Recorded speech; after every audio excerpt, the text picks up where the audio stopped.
Hi అండి, welcome to my mini vlog.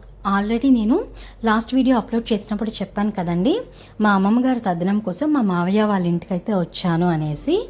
ఇంకా afternoon lunch అయిపోయిన తర్వాత ఇక్కడ అమ్మవారి టెంపుల్కి అయితే బయలుదేరామండి. ముర్రాట నీళ్ళు పట్టుకొని మా ఊరి గ్రామదేవత గారమ్మ తల్లి అయితే ఉన్నారు.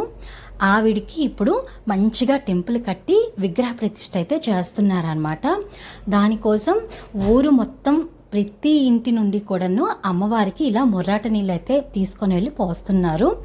ఇంకా ఆల్రెడీ నేను వచ్చేసరికి ఈ ప్రోగ్రామ్స్ అన్నీ అవుతున్నాయి.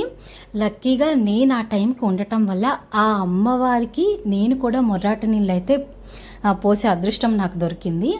ఇంకా అది కూడా మా మావయ్య వాళ్ళ ఇంటి నుండి ఆ టెంపుల్ చాలా దగ్గర, సో అందుకని వాళ్ళ ఇంటి నుండే బయలుదేరాను అనమాట. ఫస్ట్ నేనైతే ముర్రాట ఎత్తుకొని కాసేపు సగం దూరం అయితే నడిచాను. తర్వాత మా క్యూటీ ఒక 2 అడుగులు వేసింది. అలాగే మా చెల్లి, అలాగే మా అన్నయ్య వాళ్ళ పాప కూడా నాతో వచ్చారు. వాళ్ళు కూడాను కొంచెం అడుగులైతే వేశారనమాట ఆ ముర్రాట పట్టుకొని.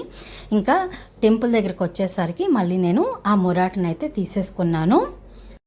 నాకైతే చాలా హ్యాపీ అనిపించిందండి. ఎందుకంటే ఇంకా ఆ నెక్స్ట్ డే నుండి ఈ ముర్రాట నీళ్ళు ప్రోగ్రాం అయితే కంప్లీట్ అయిపోయి అమ్మవారికి విగ్రహ ప్రతిష్ఠ అయితే చేస్తారనమాట.